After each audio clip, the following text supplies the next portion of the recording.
बीड़ा कर तार लेके पहुंच कैलाश हो, बीड़ा कर तार लेके पहुंच कैलाश हो, झगड़ा लगाए नारद करिए सत्यानाश हो।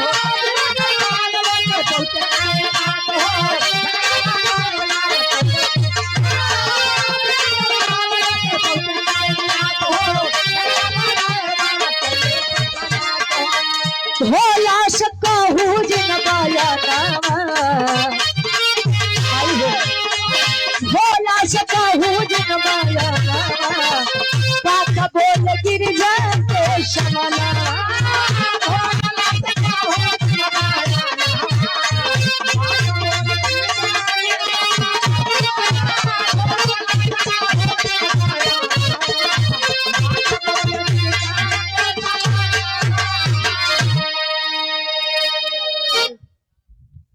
पूर्वी विराह म्यूजिक के डायरेक्टर साहब बड़े भाई हमारे विशाल कुमार, खाली विशाल भैया।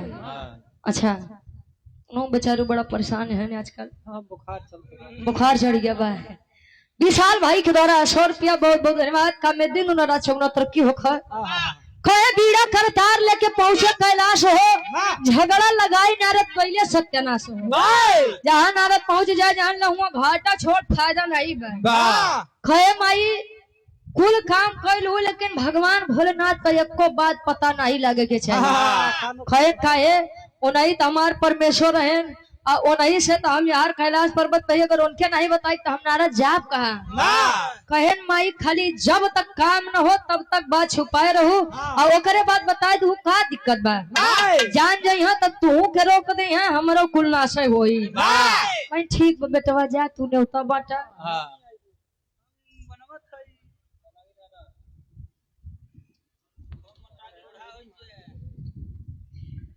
और आप सम्मानित हृदय के हमारी गार्जियन जी, हमारी पूजनीय नानी जी, ये अंग वस्त्र और सादर 501 रुपया बहुत बहुत धन्यवाद।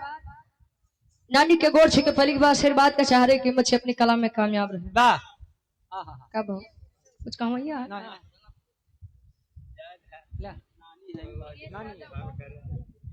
दिनेश यादव गांव का नाम दला कपूरवा 101 रुपया भैया बहुत बहुत धन्यवाद। नहीं अच्छा, ये बेनाम बादशाह है भाई के द्वारा सादर 200 रुपया बहुत बहुत धन्यवाद। चलो थबे तू जनबे कहां प्रिंसु भैया के पूजनीय मामा जी और पूजनीय नाना जी देरवा से सादर 200 रुपया बहुत बहुत धन्यवाद। नानी और लिए लल्ला यादव जी दिलीपपुर से भाई के द्वारा सादर 500 रुपया बहुत बहुत धन्यवाद। एक स्वर में सबके नमस्ते प्रणाम स्वीकार होकर। अच्छा, हमार मामा है बहुत बहुत धन्यवाद। आज कुल मामा मामी मौसी नाना नानी नहीं भेटाबे काहे नन्यूरन दीदी उदी नहीं मिलती नहीं हो बहन क्यों। विपुल यादव प्रिंसु भैया के मामा है देरवा की ऐतिहासिक सर्जी में से 100 रुपया बहुत बहुत धन्यवाद। न्योता बनावा मतलब भोजन बनावा, पूरी कचौड़ी खीर बनावा और हम चल दिए न्योता बांटे बदे और न्योता बांटे बदे चले बेचारू तो न्योता बांटब गन भुलाए। अब भाई जकर दिमाग में तना हमेशा खोरपंच बाढ़ है तो कवन कवन बात याद करे रही और बेचारू आए गए कुल भुलाए। हमारी गिरजा जी बेचारो लगा पसीना पोछत खाना बनवे नाराज गहा ब्राह्मण कली आए के यहाँ भोजन करी है कैलाश पर्वत के उद्घाटन होई। अच्छा, हमारो मन तनी शांत हो जाई, सब चीज सफल भी थी क्या कहे नारद का न्योता भेजे बरे उ न्योता बेचारू बांटक छोड़ के वो दूसरे काम में लग गए। अच्छा, धीरे धीरे समय भी तक कैलाश पर्वत पे जब दोबारा से आए तले होता एक लाइन तरह लगत बा ई गीतिया के दुखी राम दादा गावे श्याम कुमार पटेल बगुलाही से 11 रुपया। अच्छा, एक बोतल पनियो लाया है ठीक ठीक 11 रुपया। और सम्मानित हमारी पूजनीय मामी जी आप पुष्पा यादव जी हमारे मामी के द्वारा ये सादर 200 रुपया बहुत बहुत धन्यवाद आशीर्वाद के सारे कि मुझे अपनी कला में कामयाब रहे। खाली प्रियंका मौसी बची यहाँ बस। हाँ उन्होंने आ जाओ भाई गरीबी चलत बा और उतनी तो विदाई दे दी ए भैया। अच्छा यार पहुंचा है नारा जी तो माई गिरजा जी बेचारो लगा पसीना पहुंच के अरे बेटवा तू आई गया अरे राजू तू आई गया हम तो सोचे तू वो नहीं कर बड़े सवेरे आए। कहाँ रहा बेटवा तू इतना दिन से पानी बरसत रहा भैया कहाँ रहे आप नारा जी कहाँ है माई गिरजा जी कहाँ इतना पूछत यहाँ कहीं देखा बेटवा खाना हमार तरीके बचा बाबा की कुल तैयार बा कहा देख कैसे एक लाइन तरज लगत बा नना देवर भौजाई के बाद बा दुखी राम यादव दादा गाँव में कैसे संदीप यादव टैंकर ड्राइवर हैं गुजरात से लाइव देख रहे हैं वीडियो भाई के द्वारा 100 रुपया बहुत बहुत धन्यवाद कहें।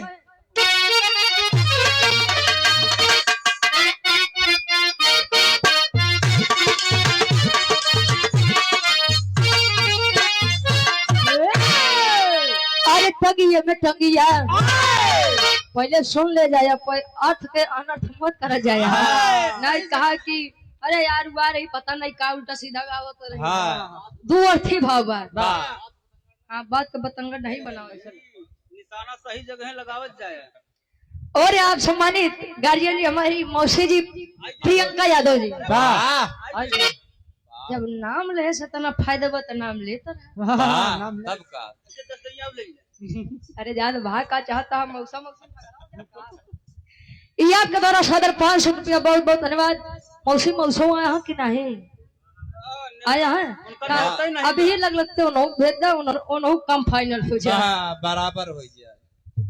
अच्छा देखो मौसी अगर 500 हाँ तो कम से कम मौसम के 1000 दे के चाहिए। सूरज जी अगर मेहरारू समझ से तो ढेर आ गया तो कम से कम 500 बढ़े। हाँ देखा भी हो कहता तब मौसा आया तो बढ़ी के आया 100 रुपया बढ़े लेकिन बढ़ जाए 500 खुदा दी है। अच्छा यादव भैया डेरवा से अच्छा प्रिंस भाई के मामा जी हैं 100 रुपया बहुत बहुत धन्यवाद कहें कैसे। अरे टंगिया ए बाबू टंगिया फांसा वाली न हो नाती भौजैया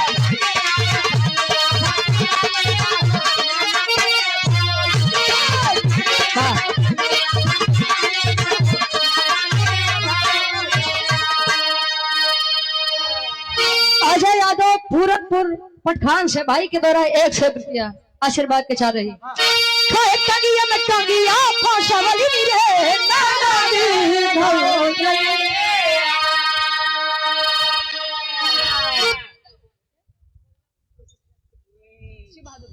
शिव बहादुर यादव जी मोल्लापुर से देसी शराब के ठेकेदार साहब 100 रुपया बहुत बहुत धन्यवाद।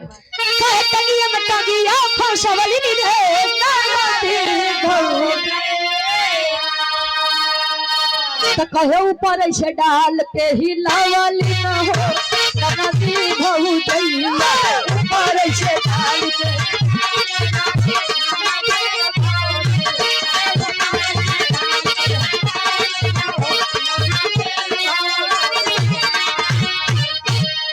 ऊपर से डाल के ही लवली रे नदी भौजैया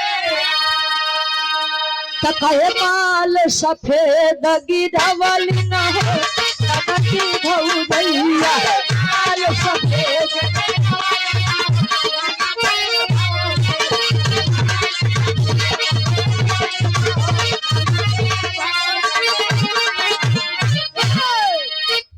टंगिया में टंगिया फसवली न हो नदी भौजैया ऊपर से डाल के हिलवली न हो नदी भौजैया तब माल सफेद गिरवली न हो नदी भौजैया। पहले के समय में जब काकी माई लोग जाता लगे बैठे गेहूं लेके गेहूं डाल के जब मुट्ठा पकड़ के घुमावा तब वो सफेद सफेद आटा गिरे और पहले के समय में जकर गेहूं के आटा के रोटी बन जा भाई वैसे बतावे जैसा लगे कि मैं घर पर दर्शन करके लौटा पाए वाह का करबो भैया, पहले खाए के बड़ी तंगी रहे। अब तो गेहूं के रोटी बना दे चाहे जथा की रोटी बना दे। हाँ आज के समय में अगर चौरे की रोटी बना दे तो आदमी कहीं हाँ आज मेरे चौरे की रोटी बनी नहीं तो राइस से काम चलाए। अंग्रेज चल गए इनका बेचारू छोड़ गया। खैर इता ननद भौजाई के बात रहे।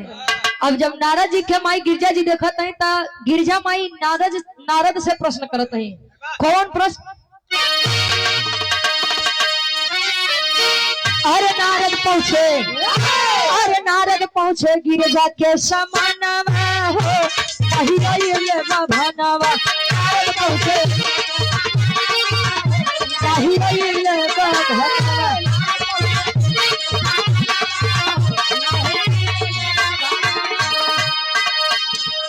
गिरजा माई पूछे तहारू के हाल हो।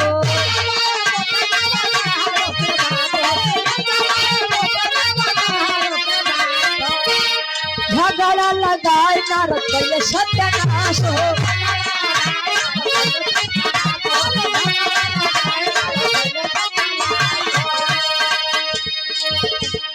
जल्दी जल्दी जल्दी जल्दी कहिए पाया हो कहिए बाबा। जल्दी जल्दी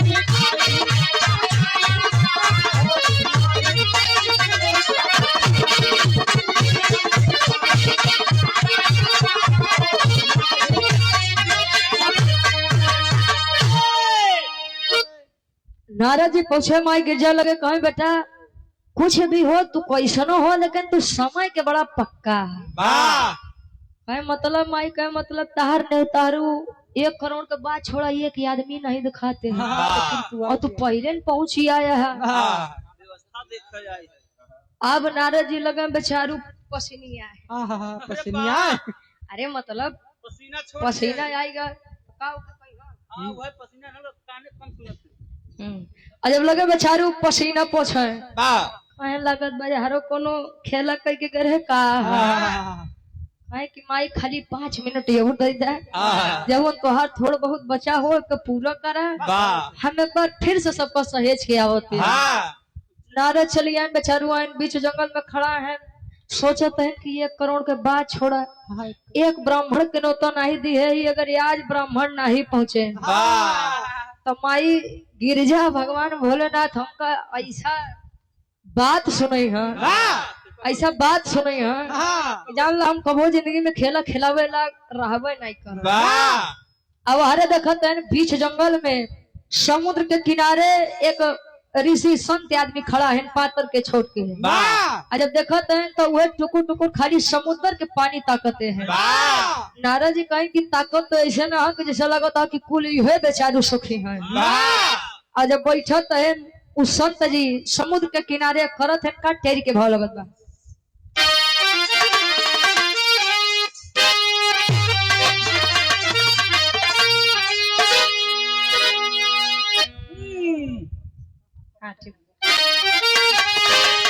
अरे भेटाई गईले मुनिवर ज्ञानी बाबू भेटाई गईले मुनिवर ज्ञानी पर के सांस में पियाले पूरा समुद्र पानी में रहो पानी में रहो।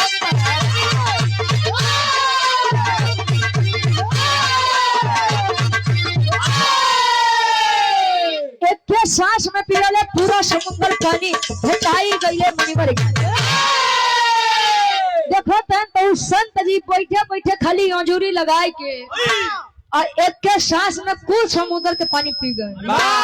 ये हम नहीं अपन वेद शास्त्र बतावत है। 4वीं की 5वीं क्लास में पढ़ावा भी गवा। छोटे यादव सराय से 100 रुपया भैया बहुत बहुत धन्यवाद। एक के सांस में जब कुल पानी कुंभज ऋषि पी गए और जब कुंभज ऋषि कुल पी गए तो नारद जी लोग मुंह बाय के देखो रे बाप अब 1 करोड़ के बाद छोड़ा 1 करोड़ के कमी खाली एक आदमी पूरा कर दे। अच्छा एक बात बा मोट आदमी देख के कबो डराए मत। अब पातर आदमी देख के कबो भीड़ है नहीं। हाँ इतना मोटवारी आदमी पहले तो सूरज ये का डबल रहे, हाँ पता नहीं बेचारू कैसे कम हो चला जाते हैं। टेंशन खाया जाता, टेंशन खाएगा अच्छा उनके टेंशन खाए जाते और हैं। का। कौन चीज के टेंशन हो? आज है परिवार का। ये मेरे परिवार से बिखर रहे हैं। भाई टेंशन यार तुम लोग। सोनू यादव भैया पूरनपुर पटखान से 21 रुपया, एक तो 10 रुपये बेचारे दिहो और वो बार बार तेह दिखाओ तो हमारे 10 रुपया दे हमरे जेब में नहीं जाता, हारमोनियम मास्टर लिखा हुआ। इनकर। अरे तो दरअसल मालिक के शरीय तो कुल परे है, वो हमार पैसा नहीं देखता है, हारमोनियम वाला तो हर पैसा लेके भगा है। हाँ जो अरे जी या सूरज जी बहुत बहुत धन्यवाद। अच्छा ठीक है, फिर फालतू छोड़ा, पॉइंट वाली बात पे अब जब आए निहार नाराज जी आयन खैर महात्मा जी एक निवेदन लेके आए, कहन हाँ बच्चा बोलो। वाह कहन की निमंत्रण लेकर आया हूँ। वाह कहाँ से? कैलाश पर्वत से। वाह माई गिरजा जी ब्रह्मभोज करते हैं, कैलाश पर्वत के उद्घाटन करवाते हैं, वाह जेमा 1 करोड़ ब्राह्मण के न्योता दे बदे भेजे रहे। अब हमका लागत बा कि 1 करोड़ नहीं, खाली तू ही भर काम को देबा। अरे तनी बतिया सुने तो कुंभज ऋषि कहे का विराह के आखिरी तरज लगत बा।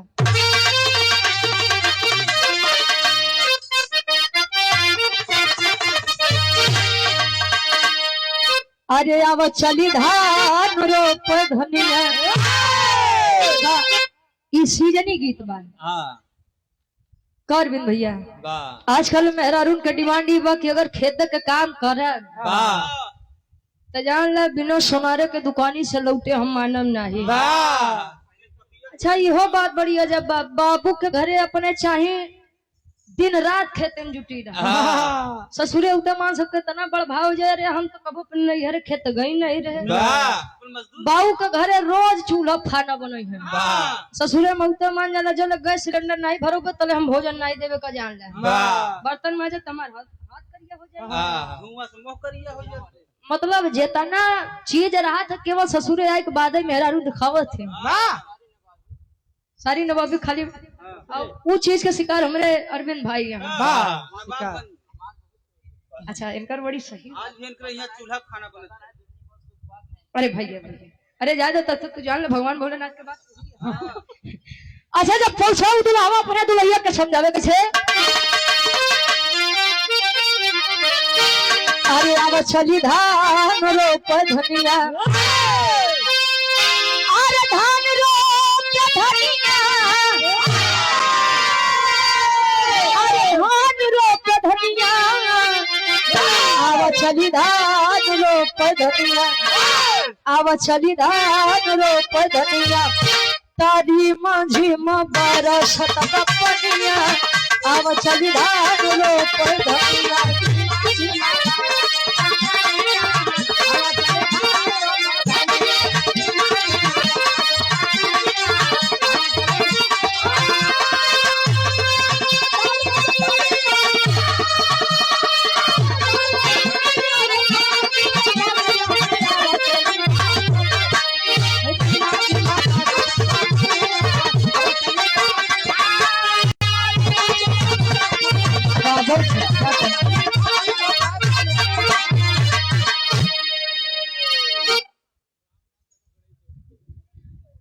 रामनाथ यादव जी गड़ई चकदैया से आपके द्वारा 100 रुपया बहुत बहुत धन्यवाद। खैरी मुझे बरसत बपनिया, आवा चले धान रोप धनिया, खैरी मेहरारू मरसदू के आपसी मटर रहे एक छोड़ा। यार भगवान भोलेनाथ के दरबार से जब लेके आए खबर, नारद जी तब कुंभज ऋषि से एक बात कहे, का कहे? अरे बोले नारद मुनि से बयनवा, बोले नारद मुनि से बयनवा, त गिरजा घर का रउबर हो भोजनवा, बोले नारद मुनि से बयनवा।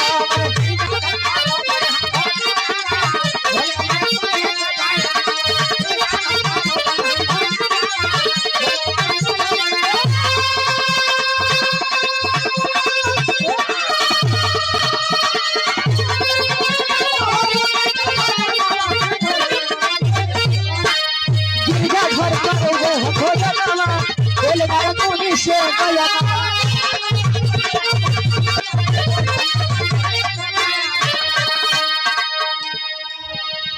कहे गिरजा घर करौबे हम भजनवा बोले नारद मुनि से भजनवा आओ चला स्वामी गिरजा माई के ब्रह्म भोज में शामिल हुआ।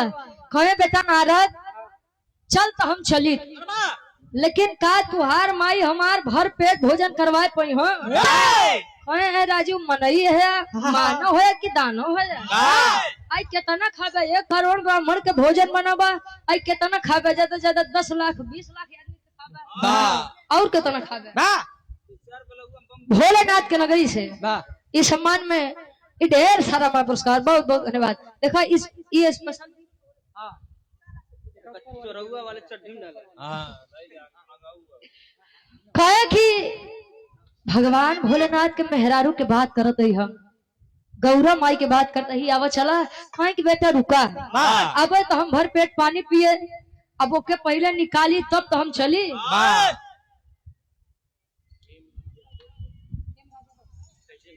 हेमराज यादव जी फौजी साहब सैजनपुर से, ये आपके द्वारा सादर 500 रुपया भैया के बहुत बहुत धन्यवाद, क्रांतिकारी सलाम हो। प्रियल यादव सैजनपुर से 51 रुपया भैया, 1 स्वर में सबके नमस्ते प्रणाम स्वीकार होकर।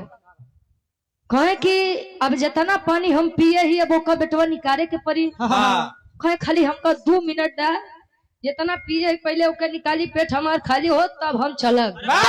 मंजीत भाई कुंभ जैसे जितना पानी पिए रहे और उतना पानी निकाल दिए।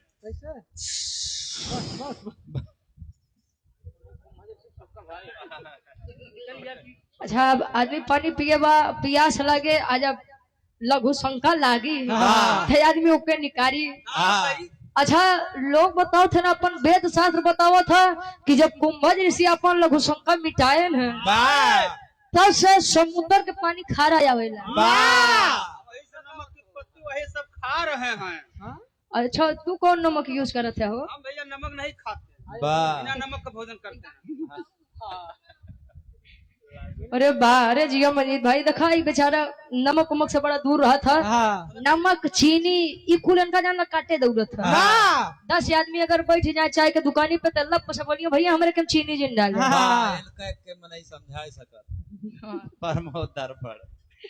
अच्छा यार पहुंचे जब निकारे भैया पेट उठ खाली भा, एक प्रमाण यो बा कि तब से समुद्र के पानी खारा जावे लगा। वेद शास्त्र बतावत है, हम वेद शास्त्र लिखे उखे ना यही भाई और न देखे गए हम। अब पहुंचे जब एक ऋषि का लई के नारद पहुंचे तो गिरजा माई लगे गुसिया कहा कि ये तो इतना देर बाद लौटबो भैन, वो एक ही पातर कहीं निमरा आदमी लेके लौटा है कितना खाई। पहले गिरजा माई प्रश्न करता है कैसे, अरे एक ब्राह्मण देख गौरा, अरे गई खिसियाई कहा बेटवा नारद बात समझ नहीं आई।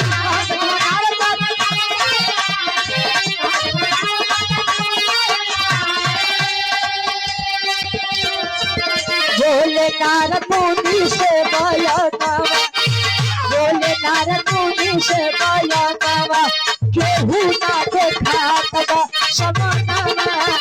बोले नारद मुनि से बयानवा,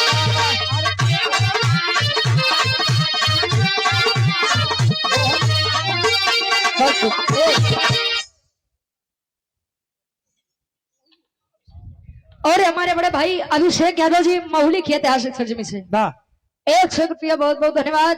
100 में सबके नमस्ते प्रणाम स्वीकार होकर। कहे एक ब्राह्मण देख गौरा गईली खिसियाई और कहा बेटवा नारद बात समझ नहीं आई। इतना देर बाद लौटबो बेटवा ये खाली एक ही ब्राह्मण तू लेके लौटा, भोजन इतना आदमी के बनवाए हा खियौबा एक ही आदमी के कितना भर खाई।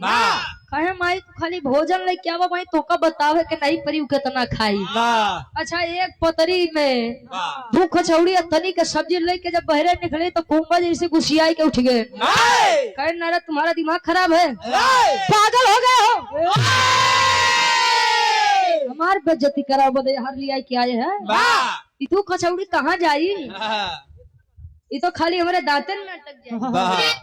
कहे कि माई तू कचौड़ी वाला आदमी नहीं बा, आना तो पतरी वाला आदमी बा के परात भर चाहिए। अच्छा माई गिरजा जी जाते हैं जब परात सजाए कल कहीं तले कैलाश पर्वत के दृश्य का बा, भगवान भोलेनाथ के लीला का बा, कवि जी पहापट के भाव में लिखते हैं।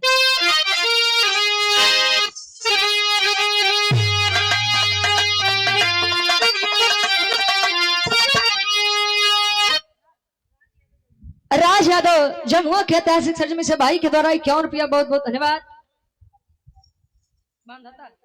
प्रदीप यादव मानधाता से भाई के द्वारा 100 रुपया बहुत बहुत धन्यवाद। ज्यादा जिंदगी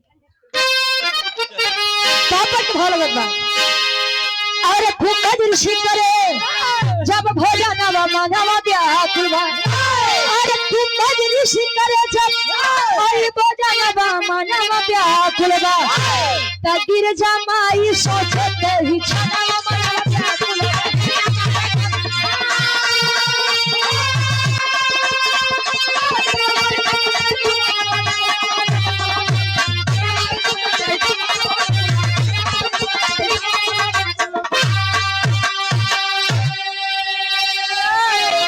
तोरा भोजन कोई लावा हो खत्म हो गई भोजन का जल्दी से बनावा हो अरे तड़पतवा भूखिया से आई परमवा मनावा व्याकुलवा गिर जमाई सोचत ही छनवा मनवा व्याकुलवा। परात परात जब लई के माई गिर जाए आवा कचौड़ी लेके आवा तो सब्जी खत्म, सब्जी लेके आवा तो पूरी खत्म। माई गिरजा माई जौन 5G वाला उनके नेटवर्क पकड़े रहन अरविंद भाई जवन जल्दी जल्दी आवा इतना दौड़ा देन कुंभज ऋषि त जान लो उनका नेटवर्क 2G से खराब होई बा। हाँ स्पीड एकदम धीरे बेचारो आवा कहां बेटवा ई कितना देर यू खाई एकर पेट बा के इंडिया के गेट खाली लेते जात बा बस करे के नाम है नहीं लेत बा। माई गिरजा जी से जैसे माई गिरजा जी तनी ढीला तुरंत तक कुंभज ऋषि आवाज दे माई भोजन और जल्दी लेके आवा। अच्छा एकदम भोजन कमती के तरफ बा एकदम खत्म होए वाला बा कहीं बेटवा नारायण इज्जत हमार बचाए ला नहीं ते जान ला ऋषि मुनि कुल मरी है नाश कर दे। अब भाई अतिथि देवो भव मेहमान भगवान के समान होता है भगवान का अगर अपमानित कर देव तो जान ला हमार स्वामी हमारे ऊपर बड़ा गुस्से आई चली जा भगवान भोलेनाथ के लगे उनका लियाई के है तो बड़ी बदनामी हुई हमारी। नारद जी बेचारू हाफत पहुंचे कहा क्षीर सागर कहा विष्णु जी लगे भगवान भोलेनाथ बैठा है तो ले नारद जी एक बात कहे का कहे आल्हा के भाव में कभी जी प्रमाण देते हैं।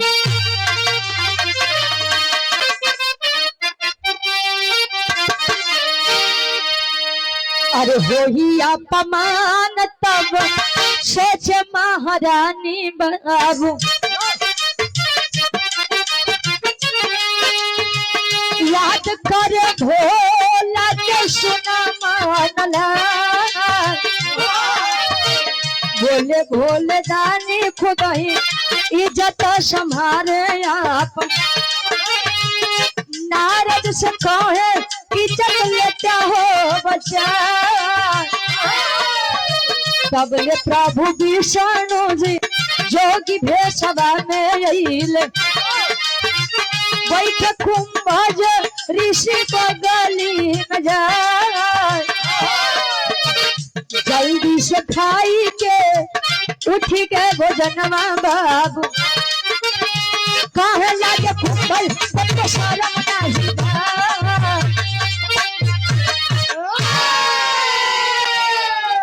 और भगवान भोलेनाथ के पास कहे कि स्वामी बड़ी दिक्कत हो गई कहे का बनारस के बड़ा हाफत है यार कहे स्वामी हमसे माई गिरजा से बहुत बड़ी गलती हो गया कहे गिरजा से हमरे मेहरारू से कौन गलती हुई है कहे कि महाराज तू आज समय कैलाश पर्वत पे रहा नहीं हम मजाक कैली हम माई गिरजा से कि माई 1 करोड़ ब्राह्मण के निमंत्रण भेजवा कैलाश पर्वत के उद्घाटन करवावा और वो बात तू सीरियस ले ले 1 करोड़ ब्राह्मण के न्योता भोजन जब तैयार करे हम कुंभज ऋषि के लेके आए वो बेचारू कुल खाते जाता हूँ बस करे के नाम नहीं लेता भोजन खत्म होए वाला बा उनकर चक्की बंद है नहीं होत बा चल के महाराज इज्जत बचौता भगवान भोलेनाथ कहें जब मन सेधु से छुपाए के कोनो काम करी है तब तो नाशे होई ना कहें महाराज पहले इज्जत बचौता बाद में ताना मारे कहें कि जा जवन दोनों जने करे आपन झेला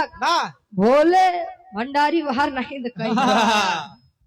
विष्णु जी से अरदास करने लगे। नारद जी के बतिया सुन के विष्णु जी जोगी रूप लेके पहुंचता है कैलाश पर्वत।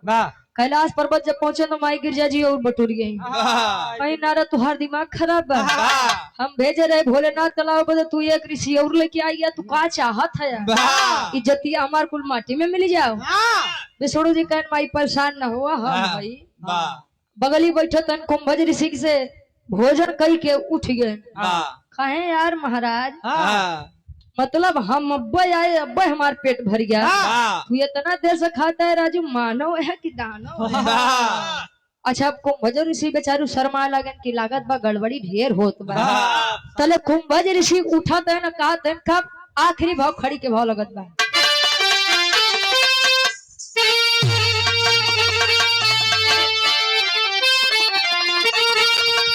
अरे बोले प्रभु विष्णु से, अरे पुरई बयसिया तना पर युगवा में तोहरो बुझौ बेसिया।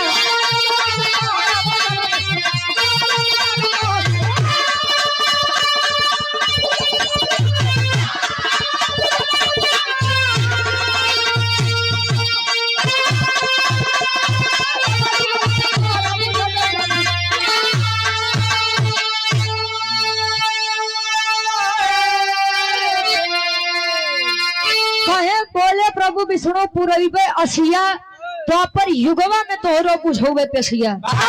अच्छा कुंभज ऋषि जब खड़े हुए कहे कि महतारी भोजन में करा दू, लावा पानी पियावा, हम चली अपने। माई की जी कहिए भैया अब तू माफ करा, हम भोजन का जिम्मेदारी लिए रहे, पानी होनी के नहीं भोजन करे तही हाल कह दी, पानी पीबे के जान ला, भगवान भोलेनाथ के जान ला, अपन जटा खोले के पड़ी, हम कौन पानी होनी नहीं पिया पाऊ। विष्णु जी अपने असली रूप में कहन कि बेटा कुंभज, भोजन तो तू कई लिया सतयुग में, लेकिन पियास तुम्हारी ई युग में नहीं बल्कि द्वापर युग में बुझी है। मतलब हम पानी पिए बदे युग युग में भटके कन के देखा जरूरत हमका तुहार कहाँ पड़े, कहाँ पड़ी कुंभज ऋषि के जरूरत। अरे सतयुग त्रेता बीतल आयु द्वापर के समैया, नख पे गोबर धन मुठा वाले कन्हैया।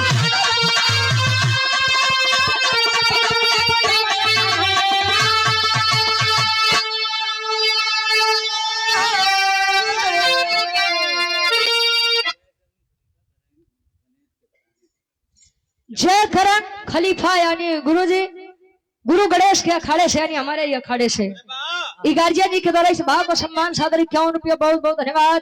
आशीर्वाद के चारे के बच्चे अपनी कला में कामयाब रहे। अरे ये देव कइले वर्षा वाले सोचिया तो मरी गई न तोरो बुझौगे पशु।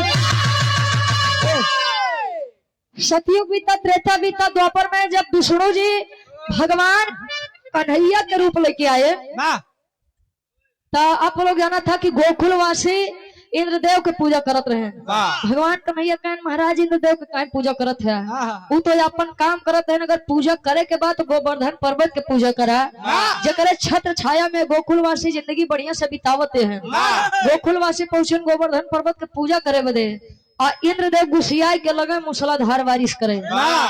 तब वो भगवान कन्हैया जब अपने नद पे गोवर्धन पर्वत उठाए, गोवर्धन पर्वत जब तनी सा तिरछा किए तो आवाज देन बेटवा कुंभज आवो बेटवा पानी पिया, हम वो अपने बात से मुक्त हो तोरो पियास बुझे।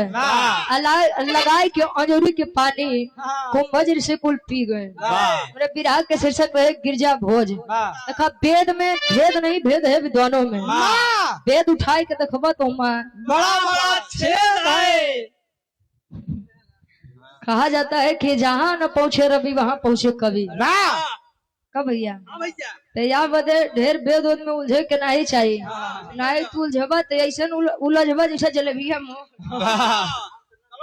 हाँ तो ये बड़े जवान भाव के सम्मान करा, अजय के नहीं माने के बाप मत माना, देवी देवता तो जबरी नहीं करिए कि नहीं हमरा नहीं तू हमका माना, हम भोले भंडारी है तो तू हमका माना, नहीं मानने के बाद मत माना, लेकिन केहू के आस्था श्रद्धा के ठेस मत पहुंचावा।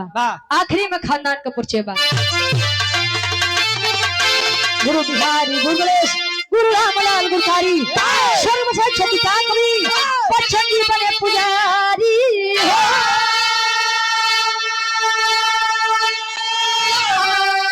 अरे भेटाई कहिले मुनिवर ज्ञानी गावे रुचि आलो बिरहा में कविताई भेटाई गइले मुनिवर ज्ञानी